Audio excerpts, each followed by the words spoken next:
காலுக்கு கீழே ஏதோ அரபியிலையோ இல்ல சமஸ்கிருதத்திலயோ ஏதோ எழுதி கிடக்குது, நீங்க மிதிச்சிட்டீங்க. நீங்க என்ன பண்ணுவீங்க? எடுத்து தொட்டு கும்பிடுவீங்க. என்ன நினைச்சிட்டு தொட்டு கும்பிட்டீங்க? என்ன நினைச்சிட்டு தொட்டு கும்பிட்டீங்க?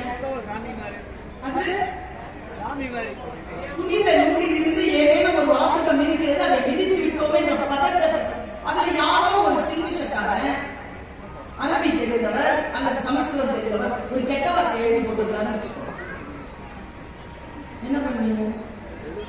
தொட்டுதான் போடுவீங்க. ஏன்னா நமக்கு பொருள் தெரியாது, எழுத்துதான் தெரியும். அதனாலதான் சொல்றது படிக்கணும், புரிஞ்சு படிக்கணும். படிச்சாதான் எதை தொட்டு கும்பிடுறது, எதை கிழிச்சு நெருப்புல போடுறதுங்கிறது நமக்கு புரிந்து போகும். எல்லா புத்தகங்களும் தொட்டு கும்பிடுகின்ற புத்தகங்கள் இல்லை. புத்தகங்கள் என்றது ஆயுதம் தெரியுமா உங்களுக்கு? பெரிய ஆயுதம். இந்த புத்தகத்திற்கான ஆயுதங்களை கையில் எடுத்து இருக்கக்கூடிய மதங்களை நான் பேசினேன்னு வச்சுக்கங்க, ரொம்ப ஆச்சரியப்பட்டு போவீங்க. ஒவ்வொரு மதத்தையும் எடுத்துக்கோங்க, எக்ஸ்க்ளூசிவா எடுத்துக்கோங்க, எல்லா மதத்தையும் எடுத்துக்கோங்க. எல்லா மதத்தையும் எடுத்து பார்த்தீங்கன்னா நூல்கள் தான் அந்த மதங்களுக்கு ஆயுதம். இஸ்லாம்னா சொல்லிட்டோம் நம்ம குர்ஆன்,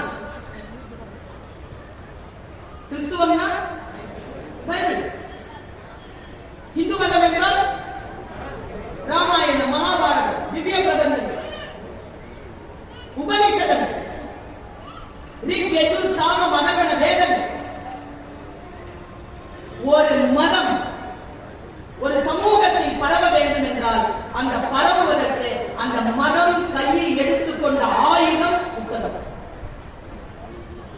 புத்தகம் இல்லாமல் எந்த மதத்தையும் நீங்கள் பரப்பிவிட முடியாது. நான் சொல்லட்டுமா, தமிழர்களின் ஆயுதம் எது என்று? திருக்குறள் என்கின்ற ஒற்றை புத்தகம் தான் தமிழர்களின் நம்முடைய ஆயுதம். நாம் எந்த மதத்தை சார்ந்தவர்களாக இருந்தாலும் தமிழர்களாக இருக்கிறோம் என்றால் இந்த ஆயுதத்தை நாம் கையில் எடுத்துக் கொள்ள வேண்டும்.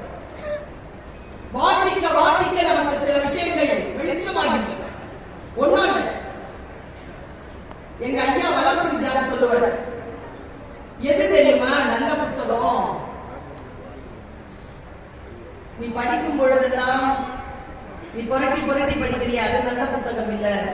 படிக்கும் பொழுதெல்லாம் உன்னை எந்த புத்தகம் புரட்டி புரட்டி போடுதோ அதான் நல்ல புத்தகம்னு அவர் சொல்லுவார். என்னை புரட்டி போடுகின்ற புத்தகத்தை நான் தேடியபடி இருக்கிறேன், நான் வாசித்தபடி இருக்கிறேன். ஏதேனும் ஒரு நூலிலே இருக்கக்கூடிய ஒரு சொல் எனக்கு புலகாங்கிதத்தை கொடுத்து விட்டால், உள்ளே ஒரு பரவச நிலையை கொடுத்து விட்டால், நான் அந்த சொல்லோடு பல மணி நேரங்கள் உட்கார்ந்து விடுகிறேன். ஒண்ணும் இல்லை, இந்த நூல் அறிவு என்ன செய்யும் தெரியுமா?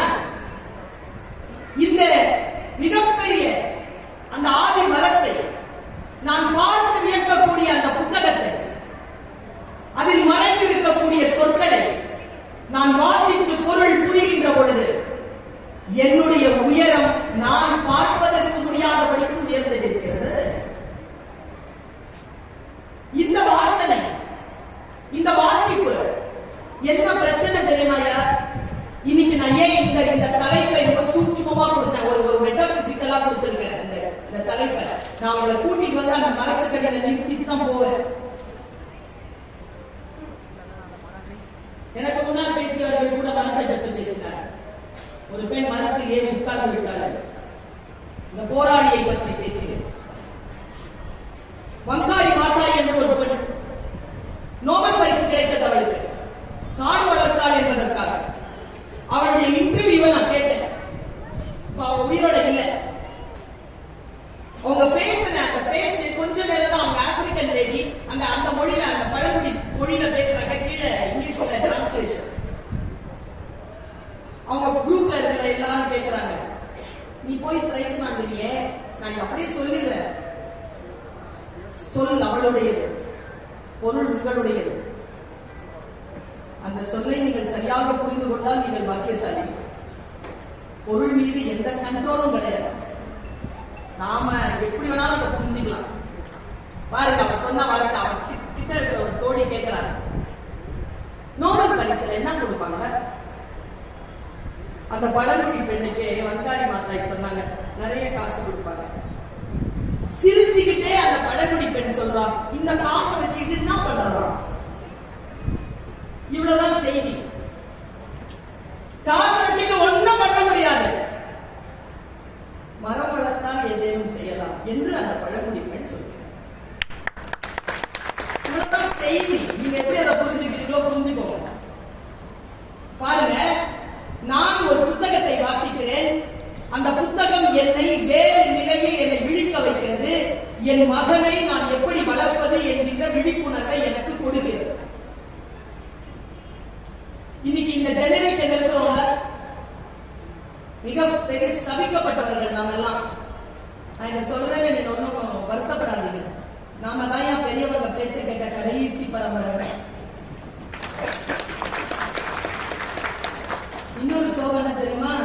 இந்த நண்டு வாண்டு சிண்டு பேச்செல்லாம் கேட்க தொடங்கி இருக்கிற முதல் தலைமுறை. இந்த பேச்செல்லாம் இந்த வயசுல இருக்கும்போது நம்ம அம்மா அப்பா கேட்பாங்களா சார்? 3G 4G 2G எல்லாம் இல்லாம எப்படிமா இருந்த? மாதாஜி பிதாஜி குருஜி எல்லாம் இருந்தாங்க. இப்ப அவங்க எல்லாம் இல்ல. எப்படிமா கனெக்ட் ஆகுங்க? ஒரு அரை போதும் எல்லாம் கனெக்ட் ஆகும். இன்னைக்கு இல்லையே. இன்றைக்கு கண்டிப்பு இல்லை, அன்பு இல்லை, பாசம் இல்லை. ஏனென்றால் வாழ்க்கையின் போக்கு மாறி இருக்கிறது. அடிப்படை வசதிகளே ஆடம்பரமாகிவிட்டன. இந்த நேரத்தில் நிதானமாக உட்கார்ந்து ஒரு புத்தகத்தை படிக்கும் பழக்கம் இல்லாமல் போய்விடும். நான் இங்க இந்த கூட்டத்தையே பார்த்து கேட்கிறேன், சொல்லுங்க, எத்தனை பேர் தனக்கு புத்தகம் வாங்க வந்தீங்க? எல்லாம் பிள்ளைக்கு வாங்க வந்திருப்பீங்க. இதை படிடா, அதை படி, அதை படி, இதை வாங்கு, இதை வாங்கு. நீங்க என்ன வாங்குனீங்க? இன்னைக்கு எத்தனாவது நாள் சார்? 4வது நாளா? 6வது நாளா? நான் சொல்றேன், புக்கு வாங்குறதுக்கு ஒரு டெக்னிக் இருக்குது. டக்குன்னு போய் நான் வாங்கிடப்படாது. ஒரு நாள் வரணும், சுத்தி பார்க்கணும். 2வது நாள் கடையில இருந்து எல்லா ப்ராஸ்பெக்டர்ஸையும் வாங்கிக்கணும். வீட்டுல போய் உங்களுக்கு இருக்கிற காசு பார்க்கணும், என்ன புத்தகம் உங்க வீட்டுக்கு வரணும்னு முடிவு செய்யணும்.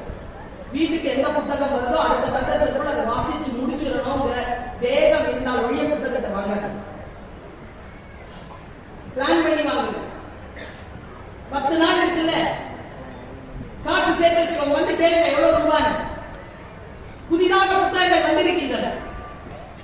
இந்த புத்தகங்களை தேடி தேடி வாசிக்கின்ற பொழுது நான் ஒரு புத்தகத்தை வாசிச்சேன், புள்ளை எப்படி வளர்க்கறதுன்னு தெரிஞ்சுக்கிட்டேன். சொன்னா நம்புவீங்களா? ஒரு 10 வயசு வாழ்ந்து ஒரு புத்தகத்தை வச்சு படிச்சிட்டு இருக்கு. எங்க வீட்டு ஃபர்ஸ்ட் ஃப்ளோர், நாங்க செகண்ட் ஃப்ளோர், ஃபர்ஸ்ட் ஃப்ளோர்ல காலை நீட்டிட்டு 10 கூட இருக்காது, அதுக்கு 4ஆம் கிளாஸ் படிச்சிட்டு இருக்கு. புக்கு பேரை பார்த்தீங்கன்னா ஆச்சரியப்பட்டு போவீங்க. பிள்ளைகளை வளர்ப்பது எப்படி நடந்தது. அவங்க அப்பா வாங்கி வச்சிருக்கிறார் அந்த புக்கை. இது வெளியில வந்து படிக்குது. நான் கேட்டேன், பைசா நான் படிக்குது தெரியல. பிள்ளைகளை வளர்ப்பது எப்படி படிச்சு? நீ படிச்சு என்ன பண்ண போற? எங்க அம்மா அப்பா இப்படி என்ன வளர்க்கிறாங்க. புத்தகத்தை வாசிக்கிறதுக்கு இல்ல, நான் ஒரு புத்தகத்தை வாசிச்சேன், பிள்ளைய எப்படி வளர்க்கறதுன்னு தெரிஞ்சு போச்சு. உங்களுக்கு சொல்றேன், கொஞ்சம் லெவல் இங்க இருக்கும், புரிஞ்சுக்கோங்க. இங்க எத்தனை பேர் இருக்கிறீங்க?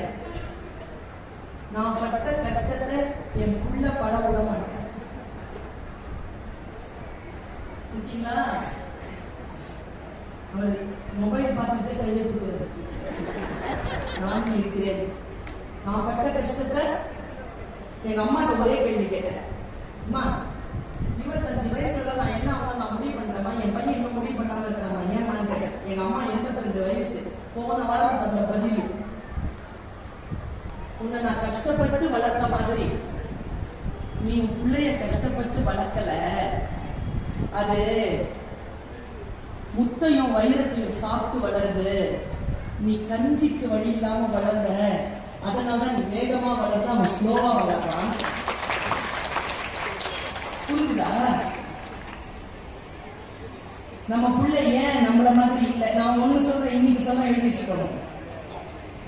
நீங்க எல்லாம் பிள்ளைய வளர்க்கறத நிறுத்துங்க. முதல்ல அதுங்க வளர்ந்தோம், நாமளே வளர்ந்துட்டோம், அதுங்க வளராதா? வளர்க்கிறோங்கிற பேர்ல நாம செய்யற அநியாயத்தை ஒரு ஆப்பிரிக்க எழுத்தாளன் தன் புத்தகத்தின் முன்னுரையை எழுதினார். நான் படிச்சு பிதிர்த்து போனேன். இதே விருதுநகர்ல சொல்லி இருக்கிறேன் 1.5 வருஷத்துக்கு முன்னால. நமக்கு தான் சொல்றதெல்லாம் மறந்து போயிடும். அதனாலதான் ரெக்கார்ட் பண்ணி வச்சிருக்கேன். என்ன பாருங்க, உன் பேரனின் மகன், ஞாபகம் நான் சொன்னது, உன் பேரனின் மகன் வாகனங்கள் இன்றி வறுமையில் தெருவில் நடப்பான். பெரிய சாதம் தானே. எங்க அப்பா சைக்கிள் வச்சிருந்தாங்க, நான் ஸ்கார்பியோ வச்சிருக்கேன். என் பையனை லாயரா வளர்க்கிறேன். அவன் BMW வாங்குவானா இல்லையா? அவன் BMW வாங்குறானா? அவன் பேரன், அவன் மகன், என் பேரன் லெம்போகினி வாங்குவானா இல்லையா? அப்படித்தானே வளர்ச்சி போகணும். நான் தான் ஸ்கார்பியோல வந்து நின்னுட்டேன். அதுக்கப்புறம் வளர்ச்சி தானே. அவர் சொல்றார், இந்தியா புத்தகம் எனும் ஆதி மரம் எனக்கு ஆதி ரகசியத்தை சொல்லித் தருகிறது. ஆதியில் ஒரு ரகசியம் இருக்கிறது. காலம் உருண்டோடினாலும் காலத்தின் ஃபார்முலா இருக்குல்ல, அது ஒருபோதும் மாறுவதில்லை. காலத்தின் ஃபார்முலாவை நீங்க புரிஞ்சுக்கணுங்கிறதுனால அந்த ஆப்பிரிக்க எழுத்தாளனுடைய வார்த்தையை நான் சொல்கிறேன். கவனம் பாருங்க, வாழ்க்கையை மாத்தி போடுற ஒரு விஷயத்தை சொல்ல போறேன். ஸ்டேஜ்ல எல்லாருக்கும் டிஃபன் வைக்கிறாங்க. 40% கண்ணு அங்கதான் போச்சு. நான் காலேஜ்ல டீச்சரா இருந்தேன். என் கிளாஸ்ல யாரு என்னன்றத பார்த்தாலே தெரிஞ்சு. 25 வருஷத்துல ஒரு பிள்ளை கூட ஃபெயில் ஆனதில்லை, ஃபெயிலாக விட்டதில்லை. கவனம். ஒரு விஷயத்தை சொல்லிட்டு இந்த வாக்கியத்தை சொல்றேன்.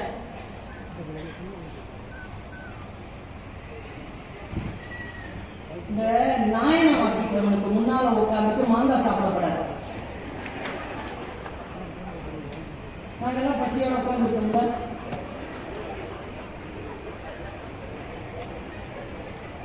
பசியோட தானே உட்கார்ந்துருக்கீங்க. சாப்பிடலாமா?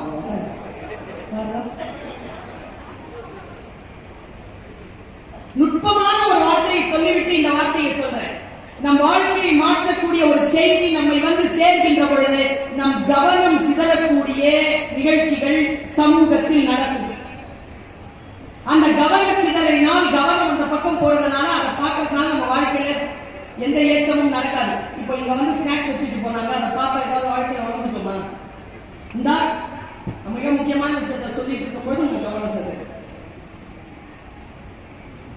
மறுபடியும் இதே மனநிலையில் நீங்கள் இருக்க, இதே வார்த்தை வந்து சேர்வதற்கு 30-40 வருஷம் ஆகும்.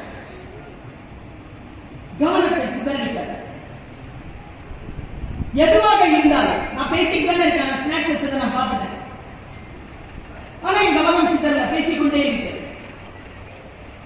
கவனம் என்பது மற்ற எதையும் கவனிக்காததல்ல. நீங்கள் எதை கவனிக்கிறீர்களோ அதன் மீது கவனமாக இருப்பதற்கு பெயர் தான் கவனம். மற்றதெல்லாம் தெரியும், ஆனால் கவனம் ஒன்றின் மீதுதான் இருக்கு. பாருங்க, அவர் சொல்ற வார்த்தை, உன் பேரனின் மகன் வறுமையில் தெருவில் நடப்பான். அதுக்கு அவரு 4 காரணங்களை சொல்றார். என் பேரனின் அல்ல, இங்க இருக்கக்கூடிய உங்கள் பேரர்கள் கூட இது நடக்க 4 விஷயத்தை மனசுல உள்வாங்கி வச்சுக்கோங்க. நம்பர் 1 ரூல், ஆதி ரூல். சிரமமான சூழல் வலிமையான மனிதனை உருவாக்கும். நான் உருவானது போல் சிரமங்க. என்னை இங்க இருக்கிற எத்தனை பேருக்கு என்ன தெரியும்? ஆல்மோஸ்ட் எத்தனை வருஷமா தெரியும்? 3 வருஷமா தெரியுமா? மொபைல்ல வந்து 3 வருஷமா தெரியுமா? 3 வருஷமா தெரியுமா? 3 வருஷத்துக்கு முன்னால இந்த மொபைல்ல நான் வர்றதுக்கு இதற்கு முன்னால 27 வருஷம் உழைச்சிருக்கேன். 27 ஆண்டுகளின் உழைப்புதான் ஒரு நாளில் உங்களுடைய திரையில் நான் வருகிறேன். அந்த உழைப்பிற்கான வெளிச்சம் தான். அதை நீங்க மாத்தாம ஃபுல்லா கேட்டுட்டு அப்படி கடக்குறீங்க. இத புரிஞ்சுக்கலாங்க. நம்ம ஒரு நாளில் யாரும் சாதனையாளர்களாக வர முடியாது. தொடர் உழைப்பு இருக்க வேண்டும். என்ன ஆகும்? சிரமமான சூழல் வலிமையான மனிதனை உருவாக்கும். சூப்பர். First statement.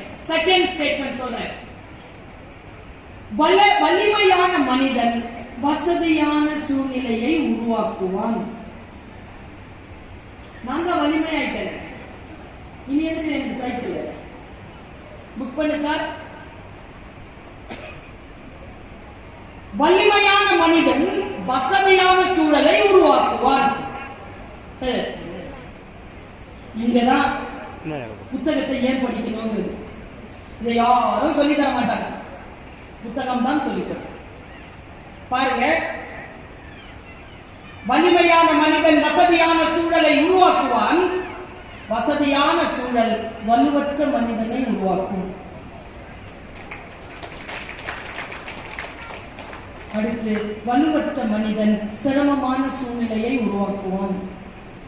சிரமமான சூழ்நிலையில் உன் பேருந்தின் மகன் தெருவில் வாகனங்களின்றி நடப்பான். வாழ்ந்து கெட்ட குடும்பம், வாழ்ந்து கெட்ட குடும்பம்னு கேட்டுப்போமா? வாழ்ந்த குடும்பம் எப்படி கெட்டுச்சு? ஆதியில் இருந்த அந்த உழைப்பு, ஆதியில் இருந்த அந்த விருப்பம், ஆதியில் இருந்த அந்த ஆர்வம், ஆதியில் இருந்த அந்த அறிவு, ஆதியில் இருந்த அந்த விழிப்புணர்வு அடுத்தடுத்த காலகட்டங்களில் வசதியான சூழ்நிலைகள் வந்துவிட்டதனால் காணாமல் போய்விட்டால் மீண்டும் சிரமமான சூழ்நிலைக்கு ரவுண்ட் அபவுட் த கிளாக் வந்து சேரும். இது நாம் தலைமுறைக்கு சொல்ல வேண்டாமா? நாம் கற்றுக் கொடுக்க வேண்டாமா? நான் யோசித்து பார்க்கிறேன். நான் பட்ட கஷ்டம் என் பிள்ளை படக்கூடாது. புத்தகம் எனக்கு சொல்லித் தருகிறது. உன் சூழலை கொஞ்சம் குழந்தைகளிடத்தில் வலுப்படுத்து. ரொம்ப இலகுவாலாம் அவங்க வச்சிருக்காங்க. ஒரு 1/2 கிலோ வெயிட்ட தூக்கிட்டு ஒரு 2 மாடி ஏற சொல்லுங்க உங்க பிள்ளைய. ஏறிடுச்சுன்னு வச்சுக்கங்க, நீங்கள் பாக்கியசாலிகள். ஏனென்றால் நீங்கள் முதிர முதிர உங்களை இந்த குழந்தை பார்த்துக் கொள்ளும். அது வெயிட்ட தூக்கிடக்கூடாது. நீங்க தூக்கிட்டு இருந்தீங்கன்னா நீங்கள் முதிர முதிர அந்த குழந்தையை நீங்கள் தான் பார்த்துக் கொள்ளும்.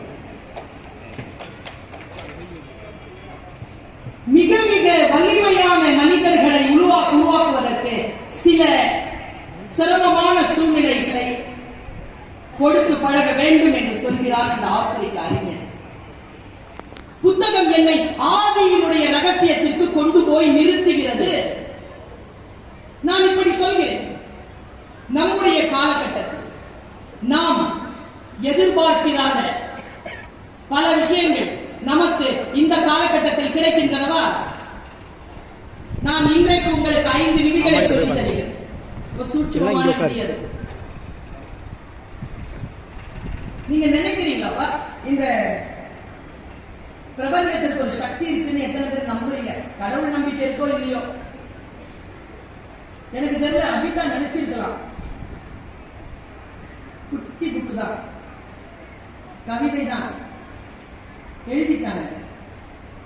ரொம்ப ஆழமா இன்னைக்கு நான் சொல்லட்டுமா, இந்த புத்தகத்தை விட சிறந்த புத்தகங்கள் இன்னும் வெளியிடப்படாமல், மேடை கிடைக்காமல் தவித்துக் கொண்டிருக்கின்றன வெளியில் வருவதற்கு.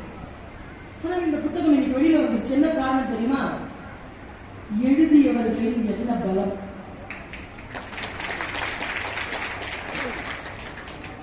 இருக்கா நம்ம கிட்ட இந்த முயற்சி? இருக்கா? 6 நிமிஷம் பேசிட்டு 1 நிமிஷத்துல நான் பேசி முடிக்கிறேன்னு சொல்லிட்டு முடிக்கும் போதும் சொன்னாங்களே அவங்க. அதான் நான் பார்த்துட்டே இருந்தேன். எண்ணம் இருக்குல்ல, எண்ணம் இருக்கு இல்லைங்க. எடுத்த காரியத்தை முடிப்பேன். உன் 5 நிமிடம் என்பது என் வாழ்க்கையில் நான் அடுத்தடுத்த புத்தகங்கள் எழுதுவதற்கு எனக்கு வேண்டும் என்று அபிதா நினைத்தார், வந்தார், எடுத்தார். அடுத்த நிலையிலே அவர் இன்னும் சிறப்பான புத்தகங்களை எடுத்து முன்னால் வைப்பார். இந்த ஆற்றல் நம்ம எத்தனை பேருக்கு இருக்கு? நான் இப்படி சொல்றேன், இந்த பிரபஞ்ச சக்தி இருக்கிறது ரொம்ப வீரியமானது, ரொம்ப வீரியமானது, சும்மா கிடையாது. புத்தகங்களை வாசிக்கின்ற பொழுது யார் எழுத்தாளர் என்கிறீங்க நீங்க? எழுத்தாளர்களை இயற்கை தேர்ந்தெடுக்கிறது. இன்றைக்கு இந்த கூட்டத்திற்கு வந்துடவே முடியாதபடிக்கு எனக்கு பணி நெருக்கடி சூழல், வந்துடவே முடியாதபடிக்கு என்னுடைய ஷெட்யூல் கேட்டீங்கன்னா நீங்க என்னப்பா இப்படி அலையிறியப்பான்னு சொல்லுவீங்க. நேற்று சென்னை, அதற்கு முன்னால் கடலூர், அதற்கு முன்னால் மதுரை, அதற்கு முன்னால் திருவனந்தபுரம், அதற்கு முன்னால் பர்மா, எல்லாம் ஒரு வாரத்துல. இந்த வயதில் உங்கள் வீட்டு பெண்களை இந்த அளவிற்கு பயணம் செய்து இங்கே வந்து நின்று இப்படி ஓங்காரமா பேச சொல்லுங்க பாப்போம். நான் பேசுவது என் சக்தி நிலை இல்லை. நான் சொல்லட்டுமா யார் சக்தி நிலைன்னு? நீங்க நம்பினா நம்புங்க. என்னால் நின்று பேசிவிடவே முடியாது, ஓங்காரமாக ஒரு வார்த்தையும் வர முடியாது என்கின்ற சூழ்நிலை இருந்தாலும் இங்கே இந்த அவையில் யாரோ ஒருவர் தீவிரமாக யோசித்திருக்கிறீர்கள். பர்வீன் சுல்தானா வரணும், அவங்க பேசணும், அவங்க பேசுறத நான் உட்கார்ந்து பேசணும். பிரபஞ்சம் குறித்து கொண்டது, என்னை கொண்டு வந்து உங்கள் முன்னால் வீசி இருக்கு. போ பேசு, போ, ஆற்றல் தானே நான் தருகிறேன், போ, புதிய புதிய செய்திகளை சொல். நான் ஒரு மிக முக்கியமான வார்த்தையை சொல்லுகிறேன். நான் படித்த புத்தகத்தில் இருந்து சில புத்தகங்களுடைய தலைப்பை நடுங்க வைக்குங்க. கெவின் மெக்கார்த்தி அப்படிங்கிற ஒருத்தன், அவன் எழுதுனாங்க ஒரு புக்கு. எனக்கு தெரிஞ்சு இங்க இருக்கான்னு தெரியல, முடிஞ்ச ஆங்கில புத்தகம், அது யாரேனும் மொழிபெயர்த்தால் நலம். அவன் எழுதுறாங்க, why good people always have the bad choices. ஏன் நல்லவர்கள் எப்பொழுதும் கெட்டதையே நாடுகிறார்கள். பெண்களுக்கு புரியுதா? ரொம்ப ஜெயிக்கிற பெண்களை பாருங்க, மோசமான கூட்டாளி வச்சிருக்கோம். புத்தி அப்படி இருக்கும், சூப்பரா இருக்காங்க. ஜெயலலிதா அம்மாவே நான் அதில் சேர்த்துக்கிறோம். சூப்பர்ங்க. அவங்க யார் கூட இருந்தது? யாரை கூட வைத்திருக்க வேண்டும்? நல்லவர்கள், வெற்றியாளர்கள் யாருடன் இருக்க வேண்டும் என்று அந்த புத்தகம் சொல்லுகிறது. 18 எபிசோட் முடிஞ்சா கடந்துருங்க. 33 மாதங்கள் சிறையில் இருந்த ஒருவன், சிறையில் இருந்த ஒருவன் தான் செய்த குற்றத்திற்காக சிறையில் இருந்தார். அவன் எழுதுகிறான் முன்னுரையில், நான் இந்த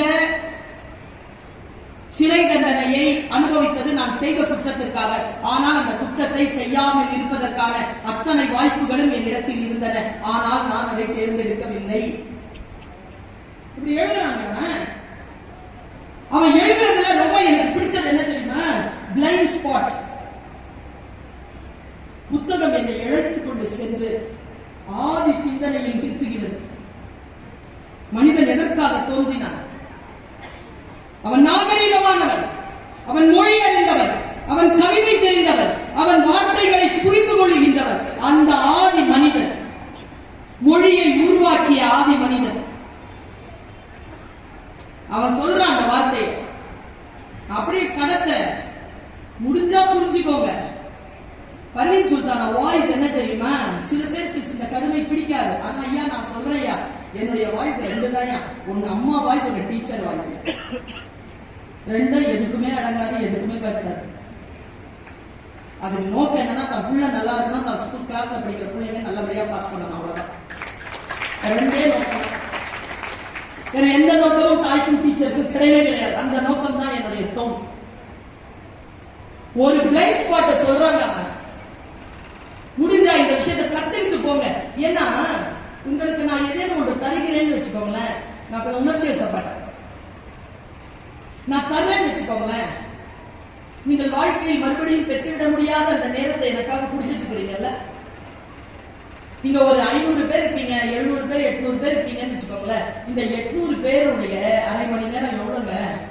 400 மணி நேரங்க.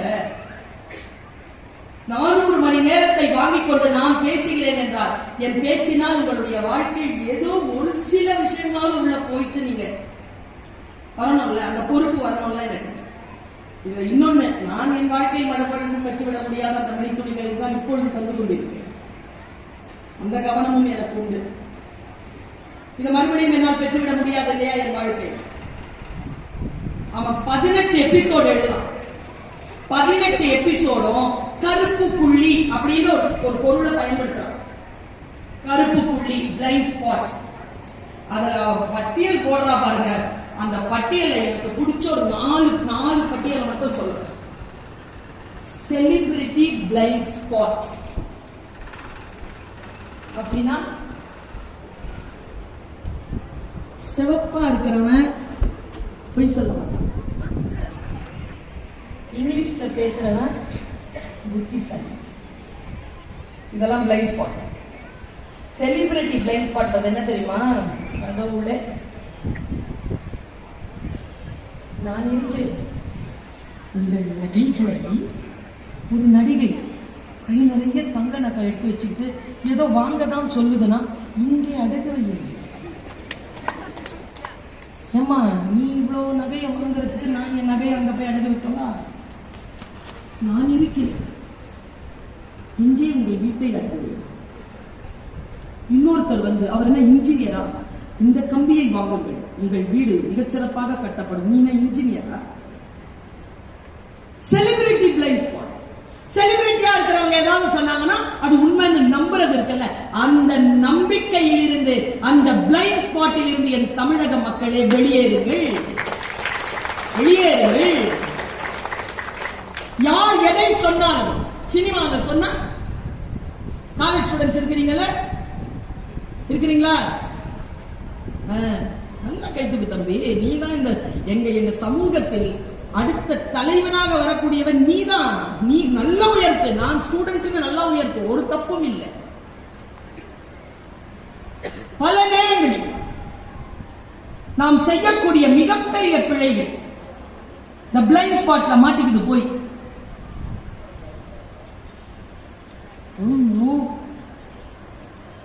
காலேஜ் இப்படிதான் இருக்குமா? காலேஜ் டீச்சர்லாம் சினிமால யாருங்கிறீங்க? நயன்தாரா மேடம், சாய் பல்லவி மேடம், இவங்க தானே டீச்சர். ரியல் லைஃப்ல யாரு டீச்சர்? இத நான் தான் டீச்சர் ரியல் லைஃப்ல. அது ரியல், இது ரியல். ரியல் நான் உண்மையாவே டீச்சர் தான். எனக்கு தெரியும் 17-18 வயசு குழந்தைகளுடைய அறிவு ஏன் தடுமாறுகிறது. அதை தழும்பாமல் காப்பாற்றி அடுத்த தலைமுறைக்கு அவர்களை ஏற்றுவது என்பது ஒரு ஆசிரியருக்கு எவ்வளவு பெரிய கடமை என்பதை உணர்ந்து நான் இங்கே பேசிக் கொண்டிருக்கிறேன்.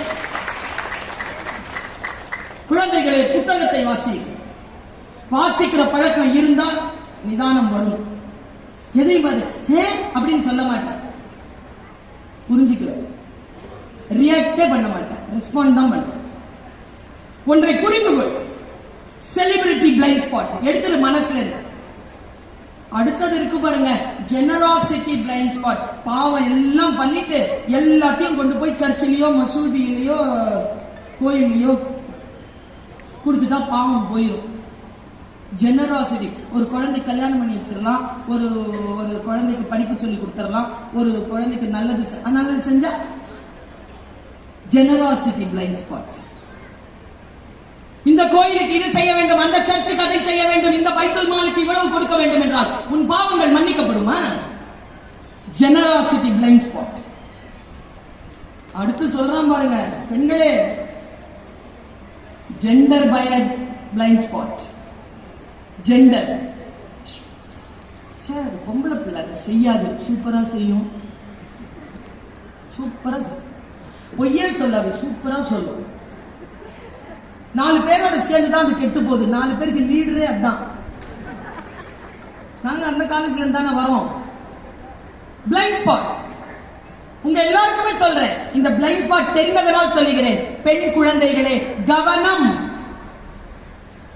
ஏன் கவனம் என்கிறேன் தெரியுமா? நம்ம எல்லாருக்குமே வீட்ல எல்லா பசங்களுக்கும் சாக்லேட் கிடைக்குதுன்னா நமக்கு மட்டும் எக்ஸ்ட்ரா சாக்லேட் கிடைக்கும். பெண் குழந்தைங்கிறதுனால வீட்ல இந்த ஜெனரேஷன்ல சொல்றேன், நமக்கு எல்லாம் கிடைக்கல. இந்த ஜெனரேஷன் குழந்தைகளுக்கு எக்ஸ்ட்ரா சாக்லேட் கிடைக்குது. இந்த பழக்கத்துல என்ன பண்ணுதுங்க, வெளியில போய் அதே எக்ஸ்ட்ரா சாக்லேட்டை எக்ஸ்பெக்ட் பண்ணுதுங்க. வீட்டில் இருக்கிற பெற்றோர்கள் எக்ஸ்ட்ரா சாக்லேட் கொடுத்தா அதுக்கு அன்பு மட்டும்தான் காரணம். வெளியில் இருக்கிறவன் உனக்கு எக்ஸ்ட்ரா சாக்லேட் கொடுத்தால் அவனுக்கு என்று மறைமுகமாக சில தவறான எதிர்பார்ப்புகள் உண்டு என்பதனை நீ புரிந்து கொள். Don't expect extra chocolate outside. Blind spot, gender blind spot, biased blind spot. அவன் அடுக்குகிறான், நான் யோசிக்கிறேன். புத்தகங்கள் என்னை சீர்படுத்துகின்றன, என்னை வழிபடுத்துகின்றன. நான் சில விஷயங்களை சொல்லுகின்ற பொழுது நான் 5 விதிகளை உங்களுக்கு சொல்லுகிறேன் என்றேன். இன்றைக்கு நீங்கள் உங்கள் வீடுகளுக்கு செல்லும் பொழுது இந்த சகோதரி தந்த இந்த 5 விதிகளை மனதில் எடுத்துக்கொண்டு செல்லுங்கள். நான் வாசித்த புத்தகங்களிலேயே நான் நிரம்ப என்னை வழிபடுத்துகின்ற எதுவோ அதை நான் நெஞ்சிலே சுமந்து வந்து மக்களுக்கு தருகிறேன். யாரோ பேசியதை அப்படியே அடுத்தவர்களுக்கு பேசி கடப்பதல்ல என்னுடைய ஸ்டைல். நான் வாசித்து நான் உணர்ந்து இது உண்மை என்று தெரிந்ததற்கு பிறகு நான் எனக்கு அதை பரிசோதித்து விட்டு பிறகுதான் சொல்கிறேன். நான் இங்க நின்றுட்டு இருக்கிறது ஒரு சப்ஜெக்ட், என் லைஃப் ஒரு சிலபஸ். நான் பிடி டீச்சரா பென்சில்ல தான் ஆரம்பிச்சேன் என் லைஃப. இன்னைக்கு உலக தமிழ்ச்சங்கத்தின் துணைத் தலைவராகவும் இயக்குனராகவும் கிரீன் பென்ல கையெழுத்து போடுற இடத்துக்கு வந்திருக்கேன். நான் சில விஷயங்களை சொல்லலாம். நான் உழைக்கிறேன். இந்த உழைப்பில் ஒருவேளை உங்கள் பிரார்த்தனையும் என் உழைப்பும் சேர்ந்தால் இந்த கிரீன் பென்ல இருக்கக்கூடிய கிரீன் இங்கின் அதிகாரம் கூடும். அதான் நோக்கம். ஏன் தெரியுமா? தமிழர்களிடத்தில் தமிழ் வாழ வேண்டும் என்றால், இன்றைக்கு சொல்லுகிறேன், வீட்டிற்கு எழுத்து செல்லுங்கள். தமிழ் வாழ வேண்டும் என்றால் தமிழ் பொருளாதாரத்தில் உயர்ந்தவர்களிடமும் அதிகாரத்தில் உயர்ந்தவர்களிடமும் போய் சேர வேண்டும். தலைமுறைக்கு மிகச்சிறப்பாக கடத்தப்படும் என்பதில் உறுதியுடன் இருக்கிறேன். நான் அதிகார படைத்தவர்களும் செல்வந்தர்களும் தமிழை கையில் எடுக்க வேண்டும். பாருங்க, 5 விதிகளை சொல்கிறேன். இந்த பிரபஞ்சத்தில் நாம் எதை செய்தாலும் அது நமக்கே திரும்பி வந்து சேரும். நாமே பொறுப்பு. நீங்க எதை செய்றீங்களோ அது உங்களுக்கு வரும். நாம் செய்யும் தவறுகளை பெரியவர்கள் மன்னிக்கலாம், தவறுகள் நம்மை மன்னிப்பதில்லை. அதை புரிஞ்சுக்கணும். பிரபஞ்சத்தில் நாம் எதை செய்தாலும் அது நமக்கு திரும்பி வரும். ஆதி செய்தி. 2வது, வாழ்வில் எதுவும் அதுவாக நடப்பதே இல்லை, நாம் தான் நடத்தி காட்ட வேண்டும். எல்லாம் மேல இருக்கிறோம் பார்த்துமா, நாம் தான் நடத்தி காட்ட வேண்டும். 3, சிலவற்றை ஏற்றுக்கொண்டால் மட்டுமே மாற்றம் நிகழும். 3வது விதி, நாம் மாறும்போது நம்மை பின்பற்றி நம் வாழ்வும் மாறும். நம்புகிறீர்களா? ஒரே மாதிரியா நீங்க இருந்தீங்கன்னா உங்க வாழ்க்கை மாறாது. கொஞ்சம் உங்களுடைய வாழ்க்கையை நீங்க கொஞ்சம் மாத்திக்கணும். அப்படி மாத்திக்கணும்னா கொஞ்சம் அறிவு மேம்படணும். அறிவு தானா மேம்படாது. அறிவுக்கும் கல்விக்கும் இருக்கிற வித்தியாசத்தை சொல்லவா? இன்னைக்கு காலையில கூட மாபெரும் தமிழ் கனவுல ஒரு பொண்ணு கேட்டா, ஏன் படிக்கணும்னு. திக்குன்னு ஆயிடுச்சு எனக்கு. இதை ஏன் அந்த பாப்பா கேட்டது தெரியுமா? அவர் அப்பாவுக்கும் அவங்களுடைய தாத்தனுக்கும் கல்வி மறுக்கப்பட்டது. அதனால்தான் அவன் கேட்கிறான். பரம்பரையாக கல்வியை பெற்றுக்கொண்டு வருகின்ற எந்த ஒரு தலைமுறையை சார்ந்த குழந்தையும் நான் ஏன் படிக்க வேண்டும் என்று கேட்கவே கேட்காது. ஏனென்றால் அதற்கு படிப்பதனால் வருகின்ற அதிகாரத்தின் பலன் தெரியும். நாம் அந்த அதிகாரத்தின் பலன் தெரிந்து கொண்டால் நம் பேரன் அதை கேட்க மாட்டான். ஏன் படிக்க வேண்டும் என்று கேட்க மாட்டான். படித்தால் தான் இந்த பூமியில் தலைநிமிர்ந்து வாழ வேண்டும் என்கின்ற ரகசியத்தை அவன் நம் மூலமாக தெரிந்து கொள்வான். எல்லாவற்றையும் நான் தான் நிகழ்த்த வேண்டும். தானாக எதுவுமே நிகழாது. அடுத்து சொல்லுகிறேன், நேற்று இன்று நாளை 3ம் ஒன்றுக்கொன்று தொடர்புடையது. ஒன்றை வெட்டிவிட்டு இன்னொன்று உங்கள் கையில் கிடையாது. இந்த 5 விதிகளை நீங்கள் மனதில் எடுத்துச் செல்லுங்கள். வாழ்க்கை நமக்கு சில வாய்ப்புகளை தருகின்ற பொழுது அந்த வாய்ப்பு கொஞ்சம் காம்ப்ளிகேட்டடான விஷயம் தான் நான் பேசிட்டு இருக்கிறேன். ஆனால் விருதுநகர் வாழ் மக்கள் கேட்டு கேட்டு செவி தழும்பேறியவர்களாக இருக்கிறீர்கள். வெறும் ஜோக்குக்கு மட்டும் கைத்தற்ற ஆள் இல்லை நீங்க. நல்ல விஷயங்கள் இருந்தால் அதை அமைதியாக கேட்டு அதை ஆராயக்கூடிய மனமும் படைத்தவர்கள் என்பதனை இந்த சபை நிரூபணம் செய்து கொண்டிருக்கிறது. நான் சொல்லுவதை மிக அழுத்தமாக உள்வாங்கிக் கொள்ளுங்கள். நான் புத்தகத்தில் வாசிப்பதை சொல்லுகிறேன். எனக்கு நானே சொல்லிக் கொண்டதுதான். எனக்கு நானே சொல்லிக் கொண்டதுதான். உங்களுக்கு புரிகிறதா என்று பாருங்கள். கவலையை வெற்றி கொள்ள தெரியாதவர்கள் இளமையிலேயே இறந்து விடுகிறார்கள். 45, 42, 50 திடீர்னு இறந்துறாங்க. ரொம்ப யோசிச்சு பார்த்தா கவலைகளை வெற்றி கொள்ள தெரியாதவர்கள். இதை சொல்லுகிறார் உளவியல் நிபுணர் டாக்டர் அலெக்ஸ் கேரல். கவலைகளை எப்படி எதிர்கொள்வது இதோ சொல்லி தருகிறேன். இங்க நம்ம கவலைப்படாம இருக்கணும் அப்படின்னாலே அதுக்கே பெரிய பயிற்சி எல்லாம் வேணும், யோக பயிற்சிகள். ஏன்னா நம்மளை கவலையோட பாக்குறதுக்கு தான் இந்த உலகம் விரும்புது. நாம சிரிச்சுட்டு இருந்தா அவங்க உம்முனாயிடுறாங்க. நீங்க என்ன நினைக்கிறீங்க? நான் ரொம்ப கவலையா இருக்கும்போது ஒரு வேலை செய்வேன். சொல்லி தரவா? சரவணகாந்த் பாக்குறாரு. உளவியல்ல கொஞ்சம் ஆர்வம் இருக்கிற ஆளு.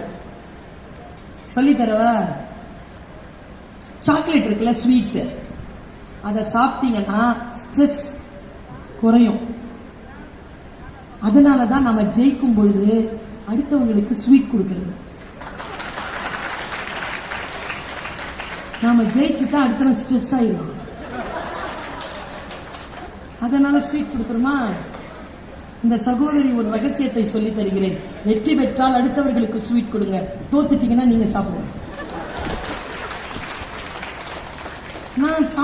நான் சாப்பிட்டுருவேங்க. ரொம்ப சோகமா இருந்தா ஒரு ஸ்வீட்டை வாங்கி வாயில போட்டுருவேன், ஒரு வாழைப்பழமாக சாப்பிட்டுருவேன். நான் எனர்ஜிக்காக. செத்துவங்க இல்லைன்னா நம்மள செத்துறணும்னு நினைக்கிற ஆட்கள் நிறைய பேர் கூடவே இருக்குதுங்க, தெரியுமா? இல்லையா? இருக்குதுங்க. சொல்றதுல என்ன பயம்ங்கிற? நல்லா தானே ட்ரெஸ் பண்ணிட்டு வந்திருக்க.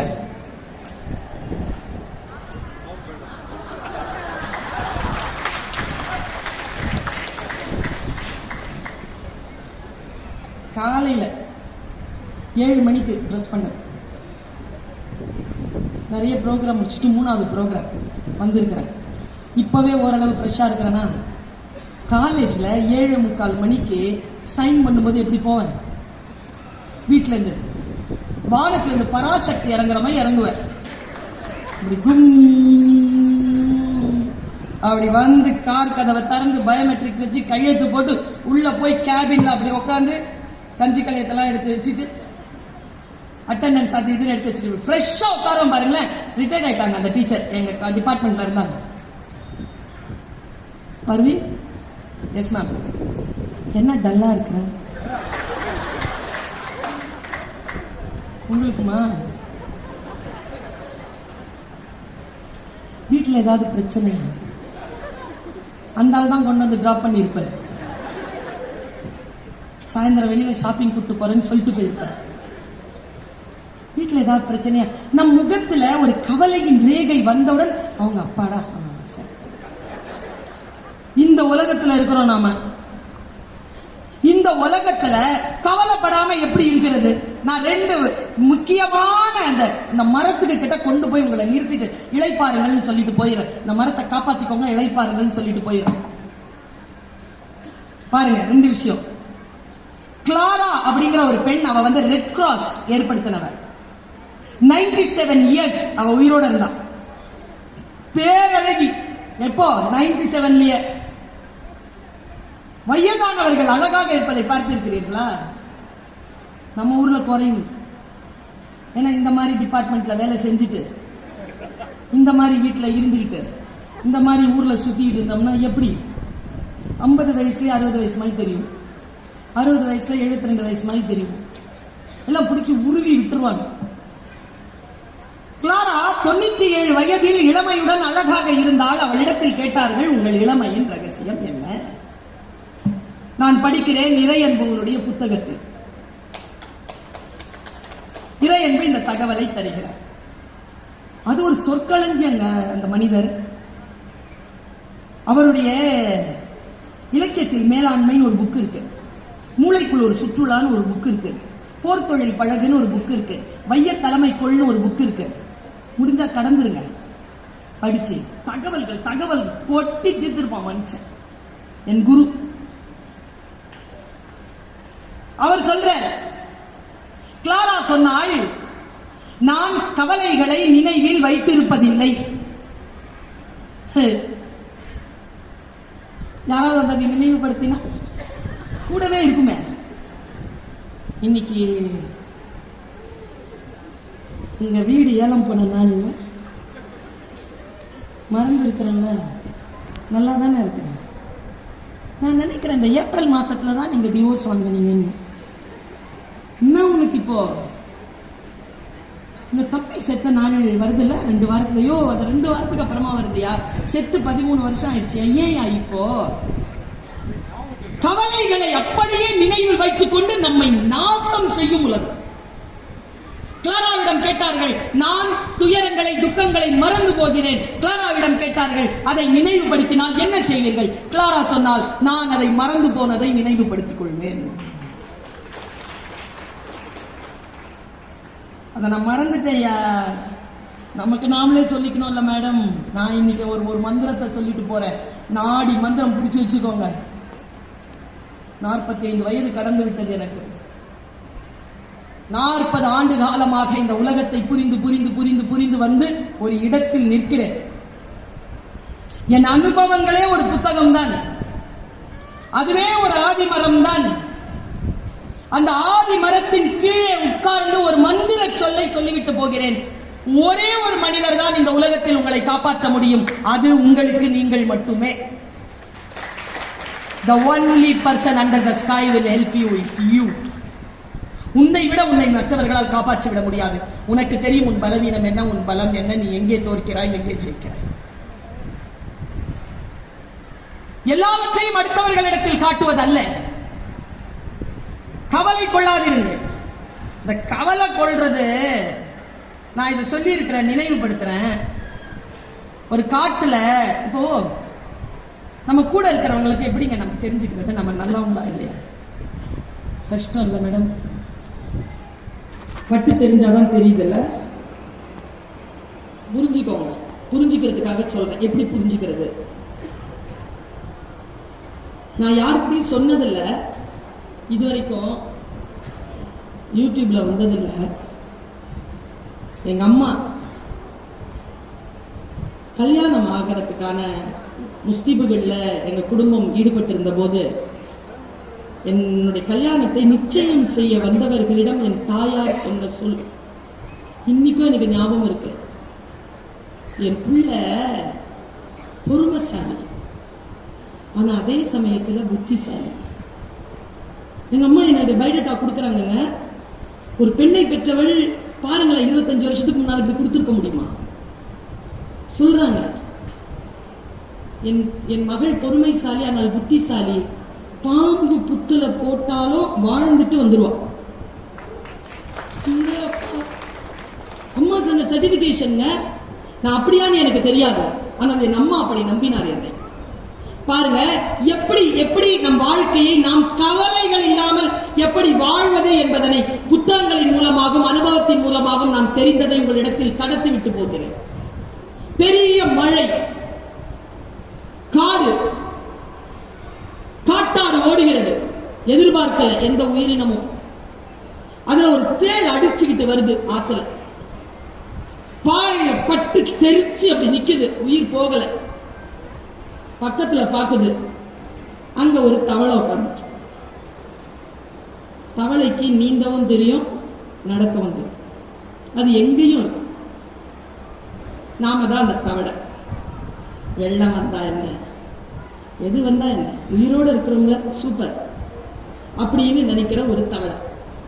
அது உட்கார்ந்துட்டு இருக்கும்போது தேவ் சொல்லுது, மிஸ்டர் தவளை ஆர் மிஸ் தவளை, என்னை ஆத்த மட்டும் கடந்து விட்டுரு, இந்த தண்ணி போக்கு எனக்கு ரொம்ப கஷ்டமா இருக்கு. நாமெல்லாம் தவளை, புத்திசாலி தவளை தானே நாம சொன்னோம். போ, நீ தேளு, நீ கொட்டிட்டனா நான் மாட்டேன். தேள் பாருங்க எப்படி கன்வின்ஸ் பண்ணிச்சு தவளைய.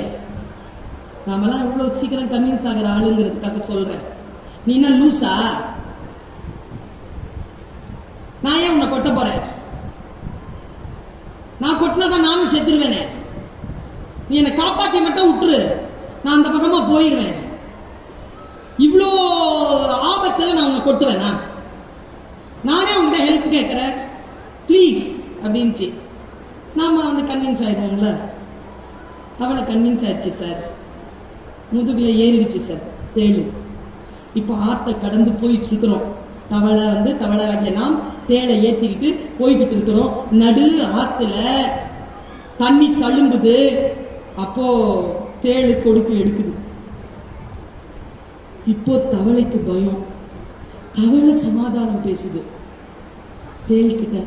கொட்டிடாத, ஜாகிரதையா கூட்டிட்டு போய் விட்டுறேன், எனக்கு நீந்த தெரியும், ப்ளீஸ் ஹோல்ட் யுவர் செல்ஃப், கொட்டாத. அது கொடுக்க எடுத்துருச்சு. 2 அடியில ஆறு கடந்துருச்சுங்க. 2 அடிக்குள்ள கொட்டிருச்சுங்க தலையில டொங்குன்னு.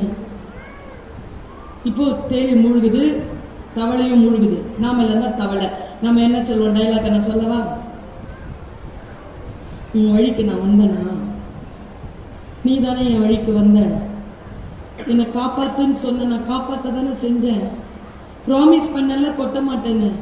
ஏன் கொட்டின? நீ ஏன் சாவர, நானும் சாவரம் பாரு. உனக்கு ஹெல்ப் பண்ணி எனக்கு இந்த சாவு தேவையா அப்படின்னு சொல்லிட்டே மூழ்கிருச்சு. அது சொன்ன டயலாக் இல்ல இப்ப நீங்க வீட்டுக்கு கொண்டு போற டயலாக். தேள் சொன்ன டயலாக் தான் இம்பார்ட்டன்ட். தேள் சொல்லிச்சு, கொட்டணும் கொட்டல, கொட்டுறது என் இயல்பு. இதுல நம்ம என்ன கத்துக்கிறோம் தெரியுமா? கூட இருக்கிறது தேளா பாம்பா? இப்போ தேள்னு நான் தவளைன்னு சொன்னது நாம, தேள்னு சொன்னது நாம. நாம தேள் இல்லை, நம்மளை பெத்தது, நாம பெத்தது, நமக்கு வாச்சது, அந்த வாச்சதுக்கு வாச்சது, வேலையில சேர்றது, சேர்றதுலாம் சேர்றது, இது எல்லாம் தான் அந்த தேளு. கூட இருக்கிறது தேளா பாம்பா பன்னியா என்ன மிருகம்னு தெரிஞ்சிருச்சுன்னா முதல்ல ஏத்திக்க மாட்டோம்ல. இவ்வளவுதான் நான் கத்துக்கிட்ட பாடம். நீ எங்க இருக்கிறியோ இரு, கூட நடக்கிறியா நடு. இந்த உலகம் தேளுக்குமானது, தவளைக்குமானது. என் முதுகில் ஏற்கொள்ள. இந்த தெளிவு இருக்கின்ற பொழுது வாழ்க்கையில் சில கவலைகள் தீரும். கவலைகளை வெற்றி கொள்ள தெரியாதவர்கள் இளமையிலேயே செத்து போகிறார்கள். நான் ஒரு சில வார்த்தைகளை மட்டும் வரிசை பட்டியலிடுகிறேன். கொஞ்சம் மேலால இருக்கும், ஆனாலும் நான் நீங்கள் கவனித்துக் கொண்டிருக்கிறீர்கள் என்பதற்காக சொல்லுகிறேன். முதல்ல ஏதான ஒரு சிக்கல் வந்துச்சுன்னா உங்க லைஃப்ல, இத ரொம்ப பார்க்காதீங்க. இது என்ன ஆகுது தெரியுமா? நான் இதுக்கு அகேன்ஸ்ட் கிடையாது. ஆனா ஒரே ஒரு ரகசியம் தான், இதை நான் பயன்படுத்துகிறேனே தவிர இது என்னை பயன்படுத்த நான் அனுமதிப்பதில்லை. Very small difference. காலையில் எழுந்திருக்கிறீங்கல்ல, உயிரோட இருக்கிறீங்களா இல்லையான்னு கூட பாத்துக்கிறதுக்கு முன்னால இதை தேடுறீங்க. முதல்ல உயிரோட இருக்கிறோம், ஒரு மூச்சு வாங்குவோம், ஒரு டம்ளர் தண்ணி குடிப்போம், நிதானமா என்ன இருக்குன்னு பார்ப்போம், அப்புறமா பார்ப்போமே. தூங்கும் போது 1 மணி 2 மணி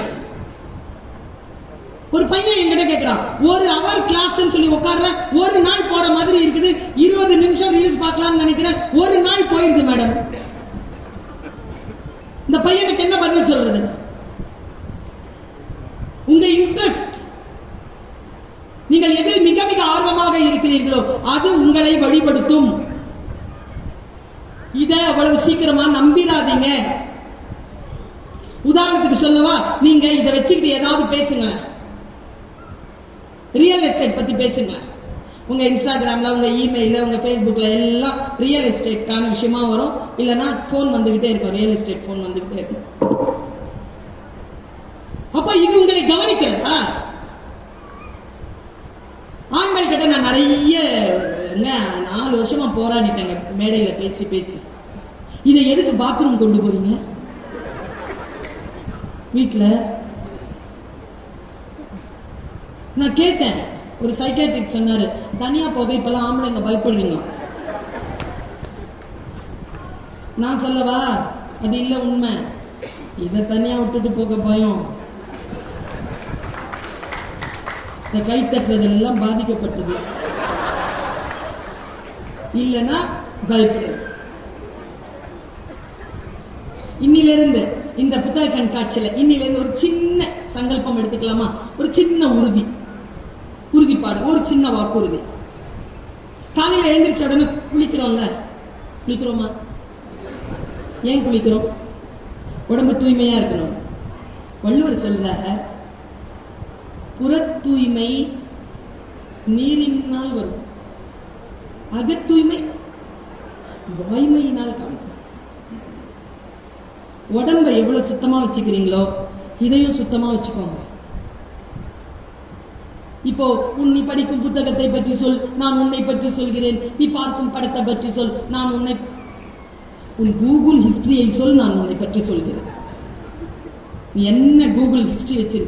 இன்னொரு விஷயம் சொல்லவா? சொல்லக்கூடாது, நல்ல மங்களகரமான விஷயம். செத்துட்டோம்னு வச்சுக்கோங்களேன், ஃபர்ஸ்ட் இதை தான் தேடுவானுங்க. இதை கொஞ்சம் சுத்தமா வச்சுக்கலாமா? இன்னில இருந்து கிளீன் பண்ணுங்க. பாஸ்வேர்டு இருக்குல்ல, அது மனைவிக்கு தெரியற மாதிரி வைங்க. மனைவிமார்கள் கணவனுக்கு தெரியற மாதிரி வைங்க. குழந்தைகள் போனை ஓப்பனா வைக்கிற அளவுக்கு மன சுத்தமாகவும். இதுல வாழ்க்கையில் 2 விஷயம் தாங்க முக்கியம். அந்த தாய் மாதிரிங்க நான் சொல்லிட்டு போறேங்க. 2 விஷயத்துல சூப்பரா இருங்க. 1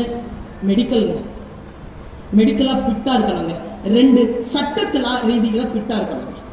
லீகலா ஃபிட்டா இருக்கணும். லீகலா எங்கே போய் சிக்கிக்க கூடாது. தாய் தகப்பன்மார்கள் இருக்கிறீங்கல்ல, நம்ம குழந்தைகளுக்கு நாம கொடுக்கிற அதி அற்புதமான கிஃப்ட் என்ன தெரியுமா? தாயும் தகப்பனும் சேர்ந்து இருப்பதுதான். அதை விட பெரிய கிஃப்ட் குழந்தைகளுக்கு கொடுக்கவே முடியாது. அதை விட பெரிய கிஃப்ட் என்ன தெரியுமா? 2 உயிரோட இருக்குது. அதை விட பெரிய கிஃப்ட் என்ன தெரியுமா? கடன் வாங்காம இருக்குது. அம்மா அப்பா கடன் வாங்காம. இந்த கிஃப்ட நம்ம அவங்களுக்கு கொடுக்கணும். இது நமக்கு புரியணுமே. வாழ்க்கை எப்படி சுத்தமாக வைத்திருப்பது? நான் இப்படி சொல்கிறேன். பிரச்சனை என்னன்னு பாருங்க. முதல்ல பிரச்சனைகளுக்கான காரணம் என்னன்னு பாருங்க. 2 அந்த பிரச்சனைகளை தீர்ப்பதற்கான சாத்தியமான கூறுகள் என்னன்னு பாருங்க. பாசிபிலிட்டிஸ் என்னன்னு பாருங்க. அந்த பாசிபிலிட்டிஸ்க்கு தீர்வுக்கு உங்களுடைய ரெக்கமெண்டேஷன் என்னன்னு பாருங்க. இந்த 5 விஷயத்தையும் பார்த்துட்டீங்கன்னா பிரச்சனையை சால்வ் பண்ணுங்க. எதன் அடிப்படையில் அந்த பிரச்சனை நீங்க முடிவு பண்றீங்கிறத கொஞ்சம் யோசிங்க. ஏனென்றால் பல நேரங்களில் அந்த கெப்பாசிட்டி இல்லாமலேயே பிரச்சனை இல்லாததெல்லாம் பிரச்சனை பண்ணிடுறோம்.